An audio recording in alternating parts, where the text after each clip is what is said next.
अस्सलामुअलैकुम। Sports world में आपको वेलकम कहेंगे। मैं हूं हिफ्सा इम्तियाज। आज से T20 सीरीज शुरू हो जाएगी और थोड़ी ही देर बाद पाक जिम्बाब्वे मैच के लिए टॉस होगा। श्रीलंका को प्लेयर्स की फिटनेस के इश्यूज दरपेश हैं और एक स्पिनर को राइजिंग स्टार एशिया कप की टीम से पाकिस्तान तलब कर लिया गया है। साबिक कप्तान अजहर अली ने PCB से राहें जुदा कर ली हैं और बाबर आजम को ICC मैच रेफरी ने तीसरे वनडे मैच में रूल्स की खिलाफ वर्जी पर जुर्माना कर दिया है। पाकिस्तान शाहीन्स ने अपने तीसरे ग्रुप मैच में अरब अमारात के खिलाफ एकतरफा कामयाबी हासिल कर ली है और इस्लामिक सॉलिडेरिटी गेम्स रियाद में जारी हैं और अरशद नदीम, यासिर खान कल जैवलिन थ्रो में एक्शन में होंगे। इंडिया और बांग्लादेश में सियासी कशीदगी बढ़ गई है। इंडियन क्रिकेट बोर्ड ने बांग्लादेश वुमेन टीम का दौरा भारत खत्म कर दिया है और फीफा वर्ल्ड कप अगले साल अमेरिका, कनाडा और मेक्सिको में होगा। डोनाल्ड ट्रंप ने टिकट होल्डर को तरजीह देने का ऐलान कर दिया है। इन तमाम टॉपिक्स को डिस्कस करने के लिए मेरे साथ स्टूडियो में मौजूद होंगे जाहिद मकसूद साहब, मोहम्मद यूसुफ अंजुम, जबकि रावलपिंडी से हमारे साथ मौजूद होंगे जुल्फिकार बेग।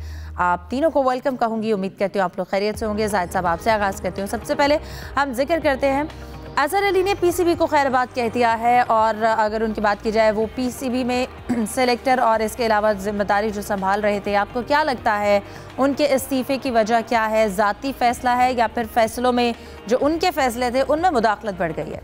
देखिए, अजहर अली सबसे पहले जो है वो सिलेक्टर बनने थे टीम के, क्योंकि अलीम डार हैं, आसिफ शफीक हैं उनके साथ, और कोच और कप्तान की भी राय शामिल की जाती है और हमारे ज़राए तो खैर बहुत पहले बताते हैं। अब जो मौजूदा सूरत हाल है इसमें तो ऐसा लगता है कि सरफराज अहमद को जब नई जिम्मेदारियां दी गई हैं, दोनों सबक कप्तान हैं और सरफराज को अब अंडर 19 की जिम्मेदारी दी गई है और पाकिस्तान शाहीन्स की दी गई है। तो लगता है ऐसा है कि हमारे सोर्स के मुताबिक भी कि अजहर अली थोड़ा सा अनईज़ी फील कर रहे थे कि एक क्योंकि डायरेक्टर यूथ भी थे वो एकेडमी में, सेलेक्टर भी थे, तो सरफराज के आने से वो इजी फील नहीं कर रहे थे। और एक और जो हमारे सोर्स पहले भी बता चुके हैं, आज भी इसका अदा करना चाहूँगा कि लगता था कि सेलेक्टर्स भी पूरे सेलेक्टर्स की राय से टीम नहीं बनाई जाती, उसमें अपना 1 या 2 या 3 बंदों की राय होती है और कई दफ़ा किसी सेलेक्टर को ये इल्म भी नहीं होता कि कौन सी टीम अनाउंस हो रही है। तो अजहर अली नाखुश थे और अभी क्योंकि एक्स्ट्रा जिम्मेदारियाँ दे गई हैं सरफराज से, एक वजह ये भी बनी है, तो इसलिए अजहर अली ने फैसला किया कि अब उनको PCB में अपनी जॉब ख़त्म कर देनी चाहिए। और लगता ऐसा था कुछ अरसे से, और ये ख़बरें आ भी रही थी मीडिया में और हमारे सोर्स भी बता रहे थे कि सबक कप्तान सरफराज अहमद को कहीं ना कहीं एडजस्ट किया जाएगा और PCB में उनको इजाफी जिम्मेदारियाँ दी जाएंगी, जो कि अब दे दी गई। सही। यूसुफ, आपको क्या लगता है क्या इस फैसले से सरफराज अहमद को जब ऐड किया इससे उनके एतमाद में कमी आई है अजहर अली के, या फिर कहा जाए कि PCB में जो पावर बैलेंसिंग है इसका एक आगाज़ हुआ है?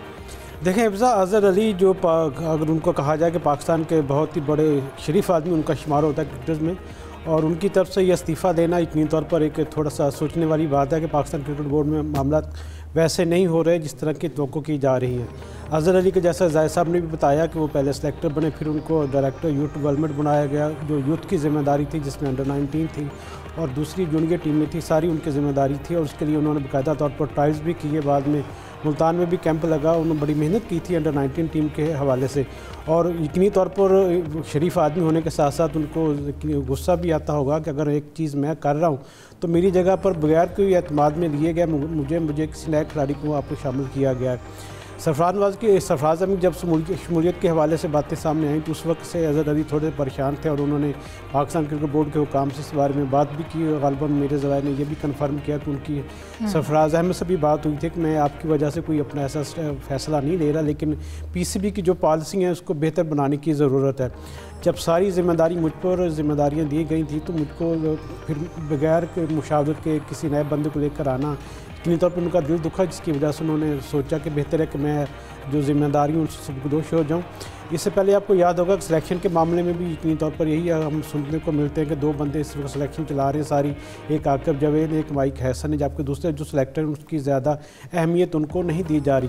तो सिर्फ PCB में काम करना इंसान अपनी ज़ाती तस्कीन के लिए करता है कि पाकिस्तान के लिए कुछ कर सके, लेकिन जब उसको ये एहसास दिलाया जाए कि सिर्फ आपकी हैसियत एक डमी की हैसियत बनती जा रही है तो फिर मेरे ख्याल में बेहतर होता है कि इंसान चुपके से वहाँ से साइड पर हो जाए। तो अजहर ने यकीनी तौर पर जहाँ अपने इस्तीफ़े में जो एक रूटीन समझी जाती, जब भी कोई क्रिकेटर इस्तीफ़ा देता है तो वो यही कहता है कि मैं निजी मसरूफियत की वजह से घरेलू टाइम नहीं दे पा रहा था, इसलिए मैं इस्तीफ़ा कर दे रहा हूँ और मज़ीद काम करने से कासर हूँ। तो ये सारी चीज़ें हैं जिनको लेकर जो आने वाला वक्त है इसमें पाकिस्तान क्रिकेट बोर्ड को कुछ बेहतर फ़ैसले करने की ज़रूरत होगी। आपको याद होगा कि कैंप अब भी अंडर-19 का मुल्तान में जारी है और वहाँ पर सरफराज अहमद ही वहाँ पर जाते रहे, उन्होंने वहाँ पर कीपिंग भी जो उनकी वहाँ भी जिम्मेदारियाँ भाई उनको बताया बच्चों को कि कैसे आपने कीपिंग करनी है, कैसे बैटिंग करनी है। तो 1-2 रोज़ से अब साबिक़ कप्तान मिसबाह उल हक भी वहाँ जाना शुरू हो गए हैं। तो इससे अंदाज़ा लगाया जा सकता है कि आने वाले दिनों में ना सिर्फ सरफराज अहमद बल्कि मिसबाह उल हक को भी पाकिस्तान क्रिकेट बोर्ड में यकीनी तौर पर बाकायदा तौर पर ऑफिशियल कोई ना कोई जिम्मेदारियाँ सौंपी जाएंगी जिससे पाकिस्तान के लिए वो आगे बढ़ सके।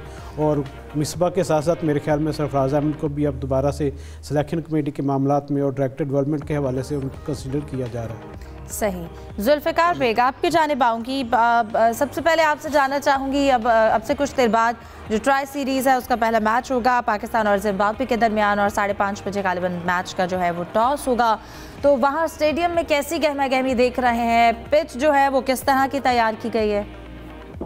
ये बड़ी खुशाइन बात है जी, रावलपिंडी में मैचेस ट्राई नेशन का इनेकाद हो रहा है और बड़ी तादाद में शायकीन दोनों टीमों को बैकअप करेंगे।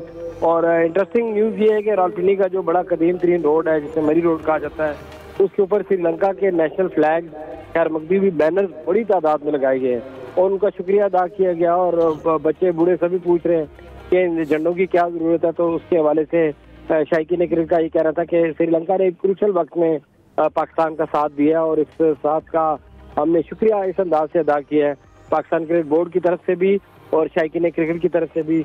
और ख़ास तौर पर मीडिया बॉक्स में श्रीलंका के फ्लैग भी लाए गए हैं ताकि उनको बैकअप किया जा सके। जहाँ तक आज के मैच का ताल्लुक है, जिम्बाब्वे और पाकिस्तान का मैच एक अच्छा इंटरेस्टिंग मैच देखने को मिलेगा और शायकीन इस मैच को भी देखने के लिए आएंगे।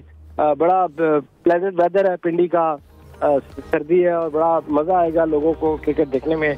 T20 वैसे भी लोगों की फेवरेट क्रिकेट है और पिच का जहाँ तक ताल्लुक है डेफिनेटली पिच हमेशा रिजल्ट ओरिएंटेड रहती है पिंडी की और इस दफ़ा भी जो मैच होगा बड़ा इंटरेस्टिंग मैच होगा जी। ठीक है, जुल्फ़िकार बेग हमारे साथ ही रहेगा। जाहिद साहब, आपकी जानिब आऊँगी। अब T20 के हवाले से अगर बात की जाए, अब्दुल समद जो है वो इंजर्ड हो गए और हसन नवाज़ को भी शामिल किया गया है। इसके अलावा आज के मैच को लेके आपको लगता है जिम्बाब्वे की स्ट्रेंथ है कि वो आगाज़ में कोई अपसेट कर सकती है? पाकिस्तान की तैयारी जिम्बाब्वे को देखते हुए कैसी होनी चाहिए? देखें, अगर परफॉर्मेंस हालिया देखें पाकिस्तानी टीम की और जिम्बाब्वे की या ऑन पेपर माजी का रिकॉर्ड देखें तो पाकिस्तान की टीम बहुत बेहतर है जिम्बाब्वे से। दोनों टीमों के दरमियान जो है 18 मैच पाकिस्तान जीत चुका है, 3 जिम्बाब्वे ने जीते थे।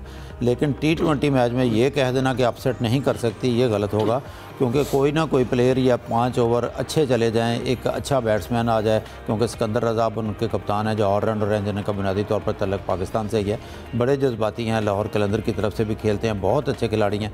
फिर आपको याद होगा जो आखिरी मैच खेला गया दोनों टीमों के दरमियान, तब पाकिस्तान ने जिम्बाब्वे का टूर किया था, 3 मैच खेले गए थे, 2 मैच पहले पाकिस्तान जीता और तीसरा मैच यानी जो आखिरी मैच हुआ दोनों टीमों के दरमियान वो जिम्बाब्वे ने जीत लिया था। उसमें पाकिस्तानी टीम गालबन 132 रन पर आउट हो गई थी और फिर 8 विकेटों पर जिम्बाब्वे ने और स्कोर जो हदफ जो है 133 रन बनाकर वो मैच जीत लिया था। इसलिए जिम्बाब्वे जो है ज़्यादा मजबूत टीम दिखाई नहीं देती, लेकिन एक अच्छी टीम है, अच्छी फाइट करेगी। और फिर सिकंदर रज़ा ने कल जब प्रेस कॉन्फ्रेंस थी रावलपिंडी में तो वहाँ जब किसी रिपोर्टर दोस्त ने क्वेश्चन किया था कि एशिया की दूसरी बेस्ट टीम कौन सी है, तो उन्होंने कहा कि एशिया में कोई नंबर 1 हो, 2 हो, 3 हो, 4 हो, उन्हें कोई फ़र्क नहीं पड़ता, लेकिन वो समझते हैं अफ्रीका की नंबर 2 टीम उनकी टीम है, क्योंकि साउथ अफ्रीका नंबर 1 है और उन्होंने कहा था हम नंबर 2 हैं। और यही सिकंदर रज़ा ने इस अज़म का भी इज़हार किया था कि ये कहना कि हम कमज़ोर हैं ये गलत होगा, हम अच्छी फ़ाइट देंगे, अच्छी क्रिकेट खेलने के लिए आएँ। तो तवक्को की जाती है कि अच्छा मैच आज देखने को मिलेगा। उनके ओपनर जो हैं बेनेट बहुत अच्छे हैं और पिछले मैच में वो मैन ऑफ द मैच भी थे। मासा कार्ड्स हैं उनकी टीम में, ब्रेंडन टेलर की वापसी हुई है और हम तवक्को करते हैं कि अच्छा मैच देखने को मिलेगा। सही। यूसुफ, आपको क्या लगता है जिम्बाब्वे को देखते हुए पाकिस्तान की तैयारी कैसी होनी चाहिए? और फिर इसके साथ साथ जो हम कमज़ोर टीम को मैच में वापस लाने वाली हमारी आदत है, आपको लगता है कि हम आज इस आदत से निकल सकेंगे? देखें, ये पाकिस्तान की टीम की एक तसलसल रहा है कि पाकिस्तान की टीम हमेशा दूसरी जो मद्दे मुकाबल टीम उसकी स्ट्रेंथ के हिसाब से मैदान में उतरती है। नो डाउट कि ऑन पेपर तो पाकिस्तान की टीम बहुत ज़्यादा मजबूत है, हम फेवरेट के तौर पर उसको लेंगे क्योंकि वनडे सीरीज़ में भी पाकिस्तानी खिलाड़ियों ने ज़बरदस्त परफॉर्मेंस दी। अब चूँकि फॉर्मेट नया, जिस मुख्तसर फॉर्मेट में यकीनी तौर पर किसी भी टीम को हल्का नहीं लिया जा सकता। जो कप्तान सलमान अली आगा, उन्होंने भी कहा कि हम कोई भी मैच आसान नहीं लेंगे, हमारी तमाम टीमें यकसा हैं और तमाम टीमें उसकी सलाहियत के मुताबिक हम बेहतर परफॉर्म करने के लिए अपना पूरा जतन करेंगे। T20 फॉर्मेट में एक सेशन जो होता है 5-6 ओवर या 1 ओवर ही बाज़ का मैच का 5 पलट देते हैं। पाकिस्तान की हमने खामियां देखी हैं कि पावर प्ले में हम अच्छा परफॉर्म नहीं कर रहे और उसके साथ साथ जो हमारा लोअर आर्डर है उसमें वो तसलसल नहीं है परफॉर्मेंस में। 15 रन पे कभी हम 5 आउट हो जाते हैं, कभी 17 रन पे हमारे 5 खिलाड़ी आउट हो जाते हैं, जैसा कि माजी में होता भी आया है। तो एक चैलेंज होगा पाकिस्तानी टीम के लिए। अब चूँकि थोड़ा मद्दे मुकाबल हरीफ इतनी ज़्यादा सख्त नहीं है और ऊपर से हमारी अपनी कंडीशन है, हमारा अपना क्राउड है, तो मेरे ख्याल में पाकिस्तानी टीम को यकीनी तौर पर ट्राई नेशन में बेहतर परफॉर्म करना चाहिए। अब चूँकि वक्त कम रह गया, ICC के जो वर्ल्ड कप होगा T20 उसके लिए, तो अब पाकिस्तान के पास तजर्बात की गुंजाइश भी नहीं है। अब हमने ये सीखा है कि हमारे यंगस्टर में यकीनी तौर पर टैलेंट की ज़रूरत है, उनमें सलाहियत भी आगे बढ़ने की, लेकिन उनको एक साथ सपोर्टिव रोल चाहिए सीनियर्स का। जैसा कि हमने वनडेज़ में देखा कि मोहम्मद रिजवान, बाबर आजम की मौजूदगी में यंगस्टर ने भी परफॉर्म करने की यकीनी तौर पर अपनी तौर पर बहुत ज़्यादा कोशिश की है। तो इससे हमें सबक ये हासिल हुआ कि हमें अपने सीनियर के साथ ही जाना चाहिए, सीनियर और जूनियर के कम्बिनेशन में हमें आगे बढ़ना चाहिए। अब ट्राई नेशन में पाकिस्तान के पास अच्छा मौका कि अपनी प्लेइंग 11 को तरतीब दे। अब मसला ये है कि पाकिस्तान के पास अब हसन नवाज भी वापस आ गए हैं, अब्दुल समद के अनफिट होने की वजह से पावर प्ले में भी यकीनी तौर पर उनके लिए कुछ बेहतर करने की गुंजाइश होगी। लेकिन अब सोचने वाली बात है कि प्लेइंग 11 में कौन होगा। हम सब ज़्यादा फरहान को लेंगे, साइम अयूब को लेंगे, फ़खर जमान को लेंगे, बाबर आजम से हम ओपन करना चाहेंगे। तो ये सारी चीज़ें जिनको थोड़ा डिस्कस करने की ज़रूरत होगी टीम इंतज़ामिया को। और पिंडी की विकेट पर हमेशा पाकिस्तानी टीम ने अच्छा परफॉर्म किया, यकीनी तौर पर आज जिम्बाब्वे के खिलाफ भी हम एक बड़े मार्जिन से कामयाबी हासिल करने में कामयाब होंगे। बिल्कुल। जुल्फ़िकार बेग साहब, कहिएगा आपको क्या लगता है इस वक्त पिच की कंडीशन को देखते हुए, अब से कुछ देर बाद जो है वो टॉस होगा, पाकिस्तान का फैसला क्या होना चाहिए पिच कंडीशंस को देखकर?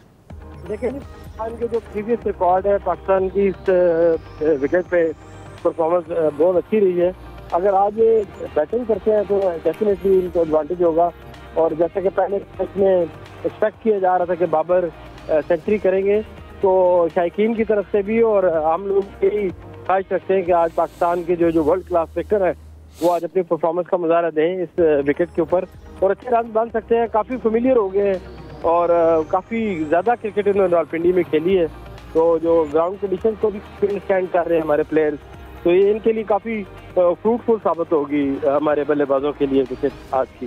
जी सही। जाहिद साहब, आपको क्या लगता है आज के मैच में इस वक्त पिंडी की जो कंडीशंस हैं, पाकिस्तान का फैसला क्या होना चाहिए और हमारा टारगेट कितना होना चाहिए? स्पेशली जो T20 की स्ट्रेटजी है, स्पेशली हम पावर प्ले में बहुत स्ट्रगल करते हुए दिखाई देते हैं, तो पावर प्ले में कौन से खिलाड़ी हमारे लिए आज ज़्यादा कारआमद रहेंगे? हिफ्ज़ा, देखें, पहली बात तो ये है कि रावलपिंडी का जो वेदर है इस वक्त वहाँ पे ठंड हो चुकी है लाहौर की निस्बत ज़्यादा, और फिर वहाँ औस भी पड़ती है। उसी वजह से आपको याद होगा कि पिछले मैचेस जो हैं वो 8 बजे शुरू होते थे, फिर 7 बजे भी होते रहे, और इस मैच को 6 बजे कर दिया गया ताकि ज़्यादा औस जो है डिस्टर्ब ना करे। और जब औस पड़ती है तो टॉस जीतकर अमूमन प्रेफर करते हैं कोई टीम जो है वो टॉस जीतकर बैटिंग करना। अब देखते हैं कि वो जिम्बाब्वे को बैटिंग की दावत देते हैं या ख़ुद बॉलिंग पे आते हैं। और जहाँ तक आपने दूसरा सवाल का हिस्सा क्या था? जी मैंने ये टारगेट का और पावर प्ले में जो हमारे बैट्समैन स्ट्रगल करते हैं। पावर प्ले देखें, एक बड़े अरसे से हमने यहाँ पे शोर सुना और शोर मचाया गया कि जारहाना क्रिकेट या जो मॉडर्न क्रिकेट है उसमें बहुत ज़्यादा स्कोर होना चाहिए, लेकिन अमेरिका से लेकर फिर एशिया कप की ट्राई सीरीज़, फिर एशिया कप, फिर अब तक जितनी हुई है, कहीं भी हमें ऐसा दिखाई नहीं दिया कि आपने पहले 6 ओवर्स में या 5 ओवर्स में आपने 60 या 70 रन किए हों। क्योंकि अभी यूसुफ साहब भी जिक्र कर रहे थे तो लगता तो ऐसा है कि साहबजादा फरहान और साइम अयूब ही ओपनिंग पे आएंगे। फिर देखना यह है कि फ़खर जमान अगर टीम में आते हैं या बाबर आजम आते हैं तो 1 डाउन पे कौन आता है, क्योंकि बाबर को दोबारा टीम में चांस इसीलिए दिया गया है कि एक एंड को वो चला सकें। और बहुत से साबिक टेस्ट क्रिकेटर्स भी उनके मशवरे दे रहे हैं कि आपकी जो अपनी क्रिकेट है, क्योंकि अगर जारहाना क्रिकेट देखी जाए जैसे साहबजादा या साइम खेलते खेलते हैं, तो बाबर आजम इस किस्म के क्रिकेटर नहीं है, लेकिन एक एंड लाना ज़रूरी है, क्योंकि माजी में देखा गया T20 में बहुत औक़ात हमने 2 या 3 विकेटें पाकिस्तान ने गंवा दी पावर प्ले में, तो टीम उसमें प्रेशर में आ गई। क्योंकि T20 की परफॉर्मेंस देखें, अभी वनडे में बहुत अच्छा खेले हैं सलमान अली आगा, टेस्ट बहुत अच्छा खेलते हैं, लेकिन माजी की सीरीज़ जितनी भी देख लें बांग्लादेश से शुरू होकर, इक्का दुक्का कोई ऐसी इनिंग्स है जिनकी एग्जांपल दी जा सकती है जहाँ पे सलमान आगा ने अच्छा स्कोर किया हो, और अपनी कप्तानी में वो हमने देखा है कि बॉलिंग भी बहुत ही कम करते हैं। तो सलमान आगा तक जाने से पहले ये देखना होगा कि कितना स्कोर बन चुका है, सलमान आगा को भी साबित करना होगा, क्योंकि वर्ल्ड कप T20 में अब ज़्यादा दिन नहीं है, और ये T20 सीरीज़ हो भी इसीलिए रही है कि टीमें तैयारी कर सकें और फिर वर्ल्ड कप का एक जो है अच्छा स्क्वाड बना सके। हसन नवाज़ के बारे में बहुत जिक्र हुआ कि उनको टीम में रखा गया, जब तैयारी का मौका आया तो फिर हमने उनको बाहर बिठा दिया, तो लकीली वो खुशकिस्मत रहे, अब उनको चांस मिलता है या नहीं, वो कल टीम को ज्वाइन करेंगे। अब 10 बाद अनलकी रहे कि हो सकता था उनको चांस मिले, नौजवान है वो अनफिट होकर टीम से बाहर हो चुके हैं। सही। यूसुफ, जिस तरह से अभी जाहिद साहब ने बात की है, फिटनेस मसाइल के शिकार है इस वक्त, लगता है कि अब क्योंकि हम वर्ल्ड कप के हवाले से भी बात करें, दिन कम है, तो क्या लगता है टीम मैनेजमेंट वाकई क्वालिटी डेप्थ पर काम कर रही है, या फिर हमें हर दफ़ा एमरजेंसी रिप्लेसमेंट दिया जाता है? देखिए, अच्छी बात है कि पाकिस्तान के जो राइजिंग स्टार क्रिकेटर्स हैं वो भी अच्छा परफॉर्म कर रहे हैं, बेंच पर हमारे पास अच्छे खिलाड़ी दस्तयाब होना शुरू हो गए हैं, और ये अच्छा साइन है पाकिस्तान के क्रिकेट के हवाले से। इसका फ़ायदा ये हो रहा है कि क्योंकि होम सीरीज़ खेली जा रही हैं और यहाँ पर हमारे पास अच्छी विकेटें तैयार की गई हैं, अच्छी बॉलिंग साइड पाकिस्तान की है, और ख़ास तौर पर पाकिस्तान को थोड़ा फील्डिंग के शोबे में बेहतर गुंजाइश पैदा करने की ज़रूरत है। फील्डिंग की खामी अभी तक पाकिस्तान की टीम का हिस्सा है, और यंगस्टर के साथ जो जूनियर और सीनियर का कम्बिनेशन है, मेरे ख्याल में इससे पाकिस्तान की जो लाइनअप है वो बेहतर होना दिखाई है। ठीक है, टीम इंतज़ामिया ने अपने तजर्बात से बहुत कुछ सीखा होगा, उनसे गलतियां भी हुई हैं, अच्छे फैसले नहीं किए उन्होंने, लेकिन अब उनको थोड़ा सबक मिल गया होगा किस तरह की कंडीशन में किस तरह की परफॉर्मेंस लेनी है खिलाड़ियों के साथ। सीनियर और जूनियर कम्बिनेशन पे अगर हम कायम रहते हैं, इस प्लेइंग 11 को भी अपनी बनाते हैं, अच्छी बनाते हैं और एतमाद देते हैं। ज़रूरत इस समर की है कि खिलाड़ियों को एतमाद दिया जाए कि आप इतने मैचेस खेलेंगे, इतने मैचों में आपको आराम का मौका दिया जाएगा, क्योंकि आजकल यही होता है कि रोटेशन बेस पर खिलाड़ियों को ऊपर नीचे किया जाता है। लेकिन अब मेरे ख्याल में पाकिस्तान को एक थोड़ी सी प्लानिंग बेहतर करने की ज़रूरत है कि जितने भी प्लेइंग हमारे खिलाड़ी हैं 15 या 20 खिलाड़ी, उनका एक पूल बनाकर सबको बता दिया जाए कि फ़लाँ सीरीज़ में फ़लाँ जगह पर आपको उसके लिए आजमाएंगे, तो इससे मेरे ख्याल में थोड़ा एतमाद में खिलाड़ियों का इजाफा होगा और उनको भी एहसास होगा कि हम अच्छी परफॉर्मेंस। लेकिन उस्मान खान के लिए भी टेस्ट केस होगा विकेट कीपर के लिए। उस्मान खान के लिए तो मेरे ख्याल में असल ज़रूरत तो उनकी थी नहीं कि उसको टीम का हिस्सा बनाया जाता, क्योंकि पाकिस्तान के पास साहबजादा फरहान भी कीपिंग कर लेते हैं। अब मेरे ख्याल में उनको प्लेइंग 11 में जगह बनाना मुश्किल हो जाता है। अगर इस प्लेइंग 11 का ईमानदारी से जिक्र किया जाए तो इसमें सलमान आगा कहीं फिट दिखाई नहीं देते कि उनको किस नंबर पर बैटिंग के लिए भेजा जाए। उस्मान खान हमारे पास हैं, हसन तलत हमारा हिस्सा हैं, फ़हीम अशरफ टीम का हिस्सा हैं, तो प्लेइंग 11 में थोड़ा पाकिस्तान टीम को अब मेरे ख्याल में तजर्बात की थोड़ा है वो रोकनी चाहिए, फैक्ट्री जो है लगा रखी है। अब थोड़ा बेहतर चीज़ों को करना चाहिए कि हमारा ये बेहतरीन जो प्लेइंग साइड होगी उसके बाद जो बेंच पर हमारे ये को बैठा करेंगे। अब सलमान अली आगा को भी इतनी तौर पर अपनी परफॉर्मेंस बेहतर करने की ज़रूरत है। वनडेज़ में तो उन्होंने बहुत अच्छा परफॉर्म किया, T20 में हमेशा उनकी बैटिंग पर कैप्टन के हवाले से हमें समझ नहीं आ रही कि कैप्टन की जगह कहाँ बनती है। बहरहाल 5:30 बजे मैच के टॉस का आगाज़ होगा और तब तक हम वापस आएंगे ब्रेक से, हमारे साथ रहिए। जैसा कि हम जिक्र भी कर रहे थे, पाकिस्तान ने टॉस जीतकर पहले बॉलिंग का फैसला किया। जी यही बनता था, क्योंकि पहले भी हम जिक्र कर चुके हैं कि हाउस पड़ती है टीम के लिए, पहले बॉलिंग जो है फ़ायदेमंद होगी टीम के लिए अभी, क्योंकि प्लेइंग साइड हमारे सामने आई नहीं है, तो वरना फिर प्लेइंग साइड पे बात हो सकती थी कि कौन टीम में शामिल किया गया और किसको निकाला गया। लेकिन सिकंदर बख्त ने कहा है कि टीम, सिकंदर मिर्ज़ा ने कहा है कि हम अच्छी फाइट देगी टीम, सिकंदर रज़ा ने, उन्होंने कहा यहाँ पे टेस्ट भी हो चुके हैं, वनडे मैचेस भी हो रहे हैं, ग्राउंड के हवाले से उन्होंने कहा, लेकिन उन्होंने कहा अच्छी फाइट देगी टीम और अच्छा खेल पेश करने की कोशिश करेगी। बिल्कुल, सिकंदर रज़ा की गुफ्तगू भी आपने सुनी। यूसुफ, क्या लगता है, जैसा कि पिच के बारे में भी थोड़ा डिस्कस किया, स्लो है, फोक के हवाले से, ड्यू फैक्टर के हवाले से भी कहा जा रहा है, तो पाकिस्तान का डिसीजन पिच की कंडीशंस को देखते हुए और जो चेंजेस का जिक्र किया गया है?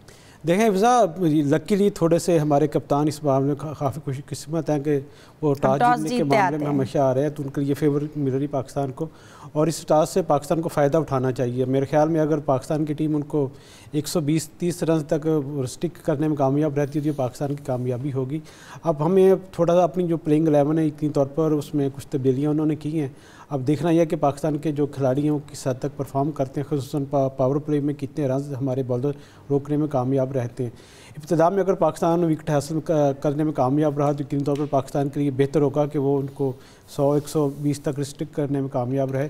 और पाकिस्तान को इस मैच को ज़्यादा अच्छे मार्जिन से जीतने की ज़रूरत है, क्योंकि हमारी आगे जो मैच होंगे श्रीलंका के साथ उसमें थोड़ा टफ टाइम हमें मिलेगा, इसलिए जिम्बाब्वे चूँकि थोड़ा निस्बतन एक आसान हरीफ समझ रहे हैं उसको, तो उसके खिलाफ अगर हमारी टीम तीनों शोबों में अच्छा परफॉर्म करेगी तो ये पाकिस्तान के लिए आइंदा आने वाले मैचेस में काफ़ी बेहतर रहेगा। बिल्कुल, टॉस के हवाले से हम लकी रहे हैं, हमने टॉस भी जीता है। लेट्स सी हम मैच को किस तरह से जीतते हैं, कितने अच्छे मार्जिन से जीते हैं। उम्मीद करते हैं कि हम आज का मैच जीतें। डिस्कशन को जारी रखते हैं एक ब्रेक के बाद, हमारे साथ रहिए।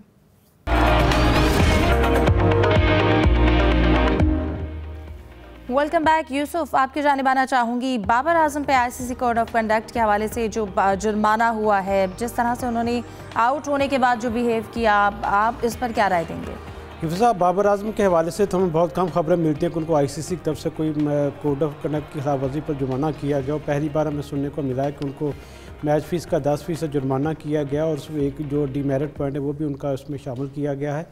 बाबर आजम के हवाले से जो आईसीसी ने प्रेस रिलीज जारी की उसमें वाज़ेह तौर पर कहा है कि जो 21वें ओवर में जब श्रीलंका के खिलाफ तीसरे ओडीआई में जब वो आउट हुए तो उन्होंने नाराज़गी का इज़हार किया और अपने जो बैट था उसको स्टंप्स पर लगाया, जिसकी बिना पर उनको मैच फ़ीस का 10% जुर्माना किया गया। इस सीरीज़ में आप देखेंगे बाबर आजम ने बहुत ज़्यादा रन्स भी किए, अपने फैंस को खुश भी किया, लेकिन मैं सीरीज़ के आखिर में उन पर ये बदनामी थोड़ी सी आई है कि उन्होंने जो आईसीसी की खिलाफ वर्जी थी कोड ऑफ कंडक्ट की, उसका खिलाफ वर्जी की, उसकी वजह से उनको जुर्माना किया गया है। बाबर आजम अमूमन हमने पहले भी कहा कि इस तरह के जो जुर्माने उनको नहीं होते, हो सकता है किसी गुस्से की वजह से उन्होंने ये इज़हार किया अपनी नाराज़गी का, जिसकी वजह से आईसीसी को ये जुर्माना अदा करना पड़ा उन्हें। सही। जाहिद साहब, आपकी जानिब आऊँगी, पाकिस्तान शाहीन्स का स्पेशली जो मैच और इसके साथ साथ राइजिंग स्टार एशिया कप के जो मैचेस चल रहे हैं, श्रीलंका को फिटनेस मसाइल का सामना है और अभी उन्होंने एक नौजवान स्पिनर को बुलाया है, इस हवाले से क्या अपडेट्स हैं? और देखें हिफ्ज़ा, एक तो राइजिंग स्टार एशिया कप की आपने बात किया, पहली दफ़ा जो है उसकी मेज़बानी कर रहा है। 2 ग्रुप बनाए हुए हैं, 8 टीमें हैं। पाकिस्तानी टीम बहुत अच्छा खेल पेश कर रही है और आज ही पाकिस्तान ने अपने ग्रुप का तीसरा मैच भी जीत लिया है। दूसरा मैच जीतने के बाद पाकिस्तानी टीम सेमीफाइनल में पहुंच गई थी। आज बिल्कुल ही वन साइडेड मैच हुआ, बल्कि इंडिया के खिलाफ भी वन साइडेड हुआ। पहला मैच अलबत्ता इंटरेस्टिंग रहा था कि पाकिस्तान ने पहले बैटिंग की थी और काफ़ी अच्छी जवाब दिया था उसका ओमान की टीम ने। लेकिन आज अगर देखें यूएई का मैच तो 59 पे 59 रन पे पाकिस्तानी बॉलर्स ने ढेर कर दिया था उनकी टीम को। सुफियान मुकीम ने 3 विकेटें ली और फिर इसके बाद मौद सदाकत ने भी 2 और शाहिद अजीज़ ने भी 2 विकेटें ली। इस तरह से एक अच्छी बॉलिंग की और बिल्कुल ऐसा स्कोर नहीं था। यहाँ जिक्र करना चाहूँगा मोहम्मद नईम का। मोहम्मद नईम बहुत अच्छे कहना चाहिए ओपनर हैं, बैट्समैन हैं, जाराना क्रिकेट खेलते हैं। लाहौर कलंदर की तरफ से उन्होंने कई इनिंग्स बहुत अच्छी खेली। हम उनके लिए आवाज़ भी उठाते रहे, इनको चांस मिलना चाहिए था, हांगकांग सिक्सेस में भी भेजना चाहिए था। लेकिन यहाँ पे जिक्र करूँगा कि वो बहुत जल्दी अपनी विकेट गंवा कर चलते बंदे। आज इतना ना प्रेशर था टीम पे, 59 रन थे और आज भी शुरू में ही वो छक्का लगाने की कोशिश में अपनी विकेट गंवा कर चलते बने, वरना पाकिस्तान 10 विकेटों से ये मैच जीत सकता था। और आजकल सबसे ज़्यादा इस वक्त जो चर्चे हैं वो मौद सदाकत के हैं। मौद सदाकत जो है वो पेशावर ज़ल्मी की तरफ से खेलते हैं, उनकी दरियाफ्त हैं। तलक भी इनका पेशावर से है।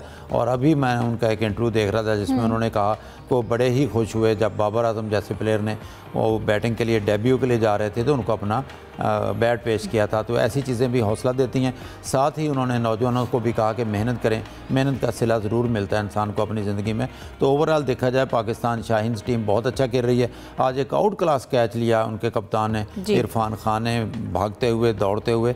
और टीम लगता है कि अब सेमीफाइनल में तो पाकिस्तान पहुंच चुका है, लेकिन अभी शायद मेरे नॉलेज में नहीं है डिसाइड होना है कि दूसरे एंड पे उनका सेमीफाइनल किससे होता है। लेकिन आम तासर एक ये है कि अगर सेमीफाइनल भी जीत जाते हैं, इंडिया की टीम अच्छी टीम है, लेकिन पाकिस्तान के ख़िलाफ़ प्रेशर में, शदीद प्रेशर में दिखाई दी और सिर्फ 136 पर ढेर हो गई थी। और एक दफ़ा फिर लगता है ऐसा है अभी तक, क्योंकि वैसे तो T20 का कुछ नहीं कहा जा सकता कि पाकिस्तान और भारत एक दफ़ा फिर जो है T20 के फाइनल में आ सकते हैं, लेकिन डिफेंडिंग चैम्पियन अफगानिस्तान है, वो टफ टाइम देगी।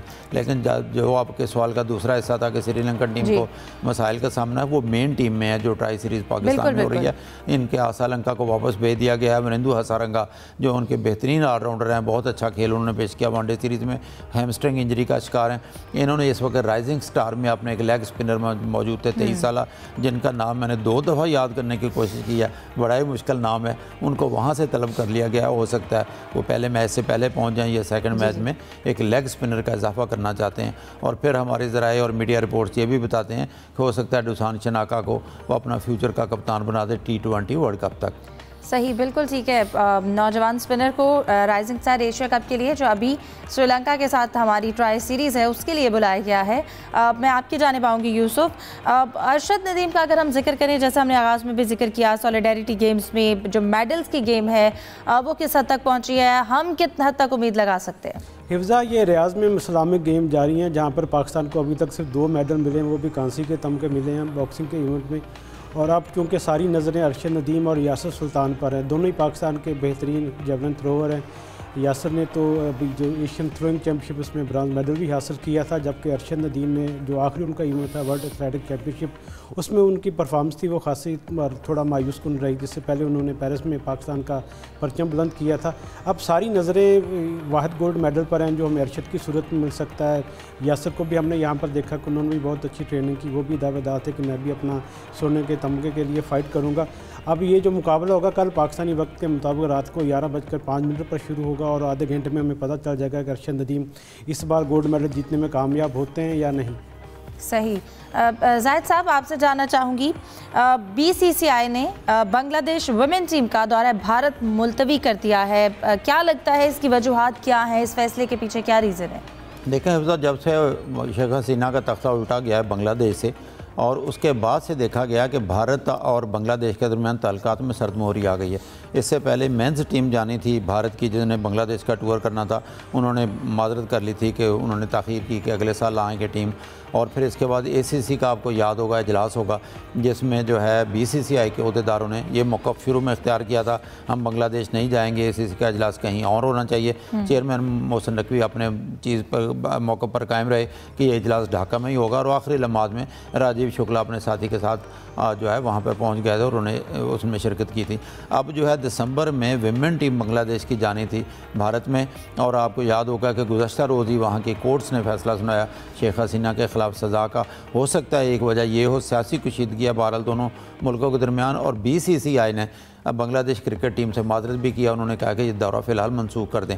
और बोर्ड का, बांग्लादेश क्रिकेट बोर्ड के तर्जमान का कहना है कि उन्हें वजह भी नहीं बताई गई और ये भी नहीं बताया गया ये टूर बाद में होगा या नहीं होगा। इससे साफ ज़ाहिर होता है कि बांग्लादेश और इंडिया के जो सियासी तल्लुकात हैं उनमें शदीद तनाव पाया जाता है और कशीदगी बढ़ती है, आए रोज़ बढ़ रही है। बिल्कुल, और यकीनन फ़ैसले के पीछे की जो वजह है वो हमने जानी। प्रोग्राम को वाइंड अप करते हैं।